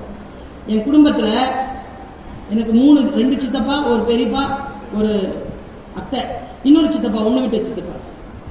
வீட்டுக்கு வந்த உடனே எல்லாரையும் நிக்க வச்சு எங்க அம்மா அறிவுரை சொல்லுவாங்க. உங்களுக்கு அந்த விபத்தெல்லாம் நடந்திருக்கா உங்க குடும்பத்துல? வெளியில இருந்து யாராவது வந்தாங்கன்னா நிறுத்தி வச்சுட்டு, சொன்னா கேட்க மாட்டேங்குது, கொஞ்சம் புத்திமதி சொல்லிட்டு போங்க. இதுல என்னன்னா மாசம் வந்துருவாங்க எங்க வீட்டுக்கு இவங்க 5 பேரும். டிஃபன் காஃபி எல்லாம் சாப்பிட்டுட்டு அப்படின்ட்டு அறிவுரை சொல்வாங்க. 45 மினிட்ஸ். எனக்கு ஒரு அண்ணன், ஒரு அக்கா, ஒரு தம்பி, ஒரு தங்கச்சி. நாங்க 5 பேரும் நிற்போம். எங்க அம்மா என்ன காட்டி தான் சொல்லும். இதுக்கு சொல்லுங்க, அடங்க மாட்டேங்க, இதுக்கு சொல்லுங்க, இதுக்கு அறிவுரை சொல்லுங்க. அதுல அத்தனை பேரும் அறிவுரை சொல்லுவாங்க. நான் கேட்டுப்பேன். என்ன கொடுமைன்னா, அதுல ஒரு சித்தப்பாக்கு அறிவுரை சொல்லவே தெரியாது. அது கூட வழி இல்லை. அவருக்கு அறிவுரை சொல்ல தெரியாதுன்னு அவருக்கு தெரியாது. இந்த பிரச்சனைக்கு இதுதான் தீர்வுன்னு நாம முடிவெடுப்போம். ஆனா அதுதான் தீர்வுன்னு நமக்கு புத்தி இருக்காது. அதை எடுத்துருவோம். முக்கியமா சித்தப்பா பெரியப்பான்னு இருக்கிறீங்கல்ல, உங்க அண்ணன் பையனோ தம்பி பையனோ பொண்ணோ வாழ்க்கையில வெற்றி பெறுவதற்கான ஆலோசனைகளை உங்களிடத்தில் கேட்கின்ற பொழுது தயவு செய்து 2-3 நாள் தள்ளி போடுங்க. அதை பற்றி தெரிந்து கொண்டு அவர்களுக்கு அறிவுரை சொல்லுங்க. எடுத்த வாக்கில சொல்லி விட்டுறாரு. சிலது மீன், சிலது மான். மானு காட்டுல ஓடும், மீன் தண்ணியில நீந்தும். நீங்க மீனை பிடிச்சி காட்டுல விட்டுறீங்க, மானை பிடிச்சி கடல்ல விட்டுறீங்க. ஏன்னா பிரச்சனைக்கான தீர்வு என்னன்றது புரியாது. ரொம்ப தெளிவா சொல்லவா, இத ரொம்ப நேரம் பாத்தீங்கன்னா பிரச்சனைக்கான தீர்வு இல்ல, பிரச்சனையே என்னன்னே தெரியாது. இனி காலையில செய்து பார்த்தோமா இல்ல, காஞ்சிபுரத்துக்கு பக்கத்துல டீசல் லாரி கவுந்துருச்சு. எல்லாம் அந்த டீசல்ல புடிச்சிட்டு போறாங்க. எவ்வளவு அபாயம், உயிரை விட முக்கியமா. அது போடுறதுக்கு வெஹிக்கிள் இருக்கா உங்ககிட்ட? எதனா பிடிச்சிருந்தா எதனா எங்க சீற்றம்ங்க, கடல் சீற்றம்ங்க. சென்னையில ரெட் அலர்ட் போட்டாங்க, இன்னைக்கு புயல் வரதாமா அப்படின்னு ஒரு 50 நின்று வேடிக்கை பார்க்குது கிட்ட போய். என்ன பண்ணுவீங்க? ஏன் அவர்கள் பார்க்கிறார்கள், ஏன் அவர்கள் பிடிக்கிறார்கள்? நான் சொல்லட்டுமா, ஏன்னு சொல்லட்டுமா? ஒரு புத்தகம் வாசிப்பதற்கான பழக்கம் இருந்தால் யாரும் இப்படி பின்னால் ஓடவே மாட்டோம். தெரியுமா உங்களுக்கு? நிதானமாக ஒரு புத்தகத்தை வாசிக்க தெரிந்தவர்கள் அறியாமையிலும் மனதை உடலை காயப்படுத்துகின்ற எந்த விஷயத்திலும் நாம் ஈடுபடுவதே இல்லை. தெரியுமா? கவிதை புரிந்தவர்கள் மட்டும் சொல்கிறேன். விழிப்பற்ற வேலைகளை செய்வதே இல்லை. கவிதை புரிகின்ற, கவிதை புரிஞ்சிருச்சுன்னா போதுங்க. நான் சொல்றது ரொம்ப மிகையா தெரியும் இல்ல, நான் சாதாரணமா சொல்றேன். இந்த கவிதை உங்களுக்கு புரியுதா பாருங்க. புரிஞ்சிருச்சுன்னு வச்சுக்கோங்க. ஏங்க, பெட்ரோல் பிடிச்சி பத்தி எரிஞ்சு 39 பேர் செத்த காயம் என்ன போலங்க. முந்தானத்து தாங்க 42 பேர் டீசல் லாரியில மோதி சவுதி அரேபியால செத்து போனாங்க. தெரிந்தும் ஏன் அங்கே கொண்டு போய் நாம் விழுகிறோம் தெரியுமா? நமக்கான அந்த விழிப்புணர்வு இல்லை. அந்த விழிப்புணர்வு எப்பொழுது வரும்? நான் சொல்லுகிறேன், புத்தக வாசிப்பினால் வரும். தயவு செய்து புத்தகங்களை வீட்டுக்கு எடுத்து சென்று இரவு உணவு நேரத்தில் உணவு முடித்தவுடன் நல்ல புத்தகத்தை தொடர்ந்து 10 பக்கமாவது வாசிக்கின்ற நல்ல பழக்கத்தை குடும்பத்தில் மேற்கொள்ளுங்கள். இந்த கொள்ளிக்கட்டையை கொஞ்சம் ஆஃப் பண்ணி வைங்க. இது நமக்கு நாமே வச்சுக்கிற தீ. இது 3வது கண். தெரியுமா உங்களுக்கு? இது 3வது கண் நம்மை பார்த்து கொண்டே இருக்கு. நான் ஒரு பெண்ங்க, என்னை யாராவது இப்படி குருகுருன்னு பார்த்துட்டு இருந்தா எனக்கு பிடிக்காதுங்க. அதுக்கு பயிர்ப்புன்னு பேரு. முக்காலும் பார்த்துட்டு இருக்க எனக்கு என்ன ஒரு கண். ஆண்களுக்கும் அதே பயிர்ப்பு தான். பயிர்ப்பு என்பது ஆணுக்கும் பெண்ணுக்கும் சமமானதுதான். எப்படி புரிய வைக்கிறது உங்ககிட்ட? இந்த கேட்ஜெட்டை விட புனிதமானது, இந்த கேட்ஜெட்டை விட மிக மிக விழிப்புணர்வு கொடுக்கக்கூடியது புத்தகம். ஒரு புத்தகத்தை படிக்கிறேங்க, ஒரு திருக்குறள்ல ஒரு குறள் படிக்கிறேங்க, நிலம் நகருதுங்க. புரிஞ்சுக்கிட்டேன்னா செய்யத்தக்க அல்ல செய்யக்கெடும், செய்யத்தக்க செய்யாமையாலும் கெடும். புரிஞ்சிருச்சுன்னா இங்க வெடிக்குதுங்க. அதனால்தான் அவை சொன்னார், அணுவை துளைத்து 7 கடலை புகட்டி குறுக தரித்தது குறள். புரியணுமே. செய்யத்தக்க அல்ல செய்யக்கெடும். எது செய்யக்கூடாதோ அதை செஞ்சுட்டா கெட்டுரும்பா. செய்யத்தக்க செய்யாமையாலும் கெடும். எதெல்லாம் செய்யணுமோ அதை செய்யவில்லை என்றாலும் வாழ்க்கை கெட்டு போயிருப்பா. இதை சொல்கிறது குறள். நான் இப்படி சொல்றேங்க, 5 நிமிஷத்துல முடிக்கிறேன் பேச்சு. ஒரு மாதத்திற்கு முன்னால் சென்ற 6ஆம் தேதி அக்டோபர் 6 கனடா நாட்டுக்கு போயிருந்தேன். அந்த இடத்துல புத்தகம் வாசிக்கல. நீங்க எல்லாம் உட்கார்ந்து கேட்கறீங்கல்ல, நான் ஒரு 10-15 வருஷம் வாசிச்ச அனுபவத்தை இந்த 1 மணி நேரத்தில் டிட்பிட்ஸா சொல்லி இருக்கேன்ல. நான் வாசித்தது தானே சொல்லி இருக்கேன். திருக்குறளில் கவர்னன்ஸ் டொரண்டோ தமிழ் மன்றம் நடக்குது. உலகத்துல இருந்து எல்லா பகுதிகளில் வந்தாங்க. இந்தியாவில இருந்து நான் போறேன். புரோகிராம் முடிஞ்சது. சாப்பாடு டேபிள்ல உட்கார்ந்து இருக்கோம். இதே அனுபவம் சாப்பாடு டேபிள்ல எனக்கு 2-3 தடவை நடந்திருக்கு. முன்னால உட்கார்ந்து சாப்பிடறவங்க இருக்காங்கல்ல, அவங்க போற போக்கில் ஏதோ ஒரு சொல்லுவாங்க. போற போக்கில் சொன்னேன். டொரண்டோல இல்ல, அமெரிக்காவில் ஒருத்தர் சொன்னார், 65 வயசு. அவர் சொன்னார், பர்வீன், நீ சந்திக்கிற மனிதர்களிடத்தில் இதை போய் சொல்லு. சொல்லுங்கண்ணா, இந்த உலகத்தில் எதை தொட்டாலும் அதற்கு என்று ஒரு விலை இருக்கிறது என்று போய் சொல்லு. எல்லா விலையும் பணத்தோடு தொடர்புடையது அல்ல என்றும் போய் சொல்லு. குழந்தை பெற்றுக் கொள்ள வேண்டுமா, அதற்கு ஒரு விலை. திருமணம் செய்து கொள்ள வேண்டுமா, அதற்கு ஒரு விலை. படிக்க வேண்டுமா, அதற்கு விலை. அதிகாரிகளாக வந்து உட்கார வேண்டுமா, அதற்கு ஒரு விலை. பேச்சாளராக வர வேண்டுமா, அதற்கு ஒரு விலை. உட்கார்ந்து கேட்க வேண்டுமா, அதற்கு ஒரு விலை. விலை கொடுக்காமல் இந்த உலகத்தில் எதுவும் கிடையாது, எதுவும் கிடையாது. வாடகை வீடா, விலை. சொந்த வீடா, விலை. ஃப்ரிட்ஜ்ல திறந்த உடனே குளிர் தண்ணீர் வேண்டுமா, விலை. வெறும் விலை, வெறும் பொருளால் வராது. You have to give your time, your energy. இது எல்லாம் தான். அடுத்தது சொன்னார், அடுத்தவர்களுக்கு என்ன செய்யணும்னு போட்டுட்டு இருக்கோமே, உனக்கு நீயே என்ன திட்டம் வைத்திருக்கிறாய் என்று ஒவ்வொருவரிடத்திலும் கேள்விப்படுவேன் என்றார். உங்களுக்கு என்று என்ன திட்டம் வைத்திருக்கிறீர்கள் ஐயா? 60 வயது, இன்னும் 30 ஆண்டுகள் வாழ்வதற்கான உடல் இருக்கிறது. என்ன திட்டம் வைத்திருக்கிறீர்கள் வாழ்வதற்கு? வாழ்க்கை 60 வயதில் முடிந்து போகுமா, 65 வயதில் முடிந்து போகுமா? கிடையாது. வாழ்க்கை வாழ்வதற்கான ஒவ்வொரு வினாடிகளிலும் நமக்கு திட்டம் இருக்க வேண்டும் என்கின்ற ஒரு அற்புதமான செய்தியை நான் ஃபுட் டேபிள் எடுக்கிறேன். என்னோட பேசுற ஒரு ஃபுட் டேபிள் எடுக்கிறேன். இவர் சொன்னதுதான் அதை விட பயங்கரமானது. இவர் ஒரு வானவியல் நிபுணர். நல்லா தெரிஞ்சுக்கோங்க. எங்கே போக வேண்டும் என்பதனை முடிவு செய்யுங்கள், எங்கே இருக்க வேண்டும் என்பதனை முடிவு செய்யுங்கள். ஏனென்றால் அந்த இடத்தில் அந்த விஷயங்கள் உங்களை வந்து சேரும். புத்தக கண்காட்சிக்கு வர வேண்டும், பர்வீன் சுல்தானா பேச்சை கேட்க வேண்டும் என்று முடிவு செய்தீர்கள். உங்களுக்கு சில விஷயங்கள் கிடைத்துக் கொண்டிருக்கிறது. பலருக்கு அந்த விஷயங்கள் இல்லை. அவர்கள் புத்தகம் வாங்கி கொண்டு போய்விட்டார்கள். என்ன யாருக்கு முடிவு செய்தார்களோ, என்ன ப்ரிஃபரன்ஸோ அது அவங்களுக்கு கிடைக்கும். அவ்வளவு. What is your preference? என்னுடைய ப்ரிஃபரன்ஸ் என்ன தெரியுமா? நல்ல விஷயங்களை கேட்பது. நல்ல விஷயங்களை கேட்பது என்னுடைய ப்ரிஃபரன்ஸ். நல்ல விஷயங்களை படிப்பது என் ப்ரிஃபரன்ஸ். படித்து இது சரியில்லை என்பதற்காக அந்த புத்தகத்தை தவிர்ப்பது என்னுடைய ப்ரிஃபரன்ஸ். சாலையில் கிடக்கின்ற பொழுது தாயின் கையை குழந்தை பிடித்துக் கொள்வது போல் நான் புத்தகங்களின் கரங்களை எப்பொழுதும் பிடித்துக் கொண்டே இருக்கிறேன். என்னை ஆபத்து இல்லாமல் அவை சாலைகளை கடக்க வைக்கின்றன. ஒருவரிடத்தில் எப்படி பேச வேண்டும், எப்படி பேசக்கூடாது. பணிவு என்பது ஆயுதம் என்று என் புத்தகம் சொல்லிக் கொடுத்தது எனக்கு. எத்தனை பேருக்கு தெரியும்? நான் வந்த அந்த விஷயத்தை அப்படி நிறுத்துறேன். இந்த டொரண்டோல நடந்த விஷயத்தை நிறுத்திட்டு நான் இதை சொல்றேன். பணிவு என்பது ஆயுதம்.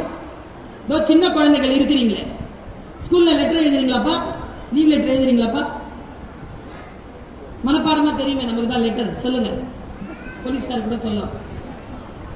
என்ன letter sir? As I am suffering from my brother's marriage. I want you to leave the college for 2 days. ஏதாவது எழுதிடணும். சரி, எழுதிட்டு நீங்க அமைதியா இருங்க, என் தலைமுறை அமைதியா இருங்க. இந்த சின்ன குழந்தைகிட்ட கேட்கிறேன், கீழே என்னப்பா எழுதுவா? Yours truly. நாம என்ன சார் எழுதுவோம்? போயிடுச்சு சார். எவ்வளோ எழுதுறது இல்ல. Yours obediently. என்ன ஈ முன்னால வருமா, ஐ முன்னால வருமானு பிரச்சனை. எழுதுறதே இல்ல சார்.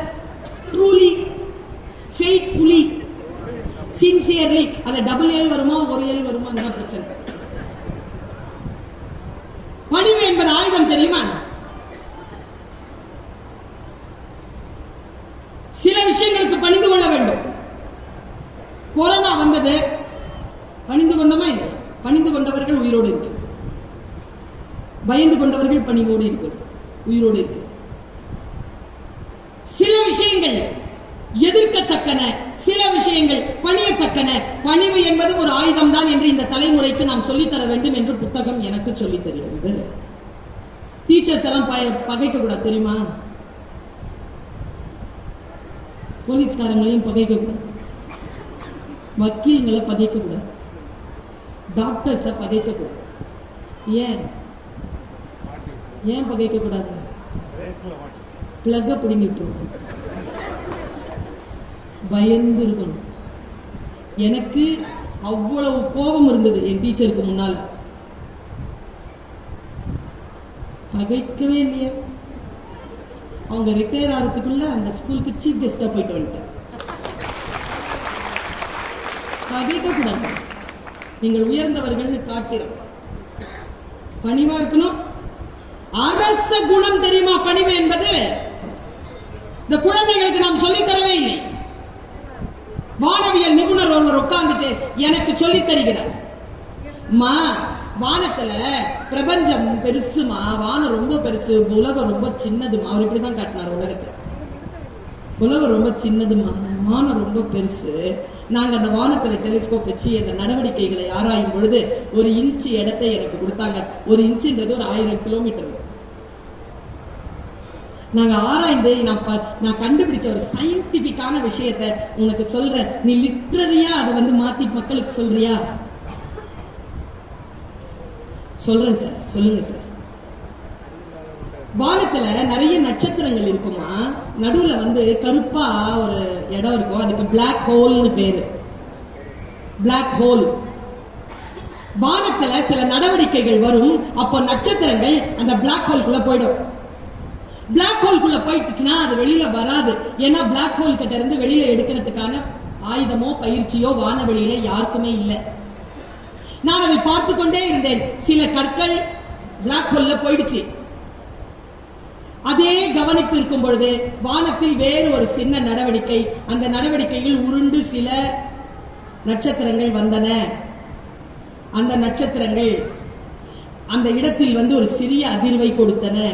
அந்த அதிர்வு கொடுத்தவுடன் பிளாக் ஹோலுக்குள் சென்ற சில நட்சத்திர கற்கள் வெளியேறின. சொல்லிட்டு சொன்னார், ஒரு இருட்டு பள்ளத்திற்கு நட்சத்திரங்களை உள்ளிழுக்கக்கூடிய முரண் சக்தி இருக்கிறது என்றால் இருட்டு பள்ளத்திற்குள் சென்றுவிட்ட நட்சத்திரங்களை மீண்டும் வெளியில் கொண்டு வருவதற்கான ஆற்றல் சில நட்சத்திரங்களுக்கு உண்டு என்பதனை அந்த மக்களுக்கு போய் சொல். அந்த நட்சத்திரங்கள் தான் புத்தகங்கள். இந்த இருட்டு பள்ளத்தில் இருந்து வெளியில் கொண்டு வரும் ஆதிமரம் அது. அந்த ஆதிமரத்தில் தான் வேர்களாக அந்த ஆதிமரம் நின்று நமக்கு காய் தருகிறது, கனி தருகிறது, நிழல் தருகிறது. இந்த இயற்கையை காப்பாற்றி உயிர் தன்மையை நமக்கு மேம்படுத்திக் கொண்டிருக்கக்கூடிய ஆதி மரம் புத்தகங்கள்.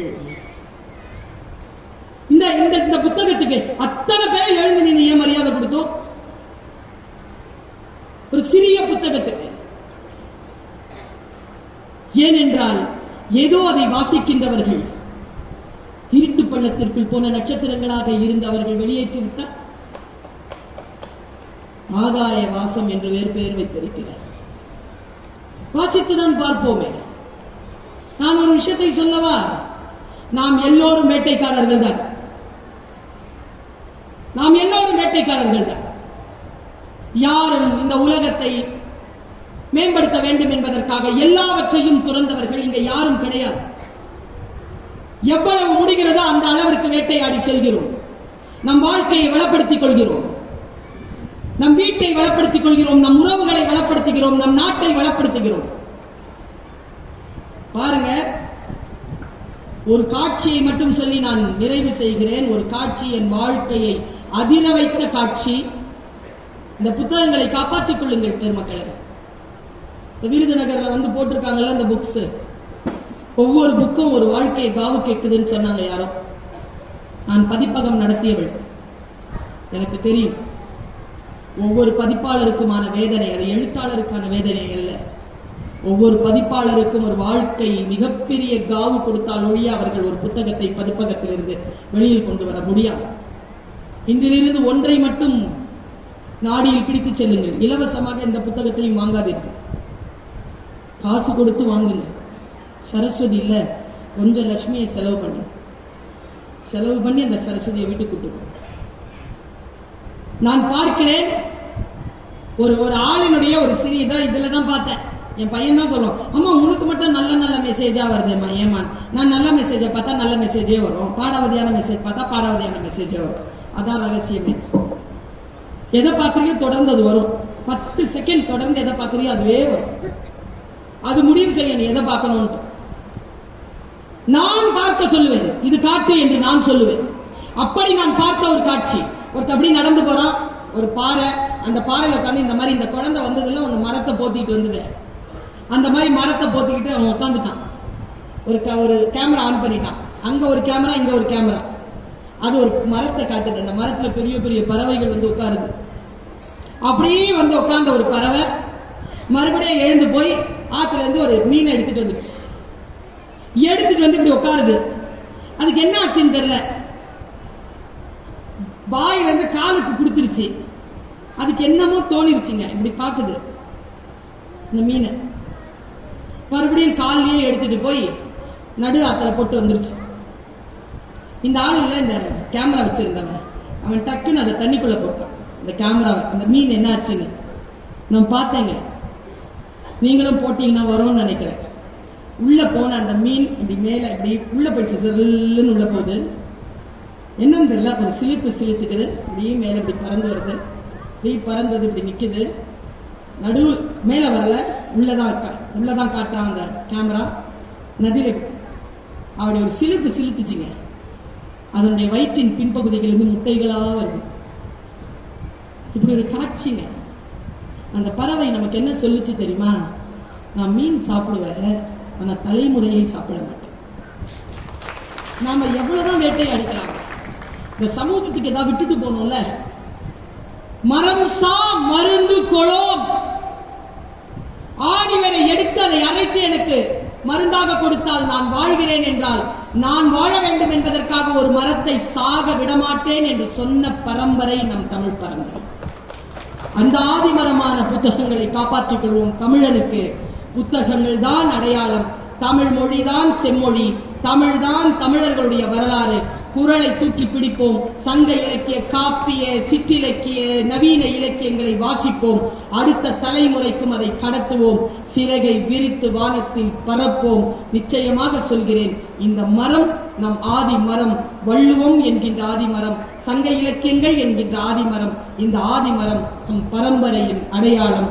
நன்றி, வணக்கம்.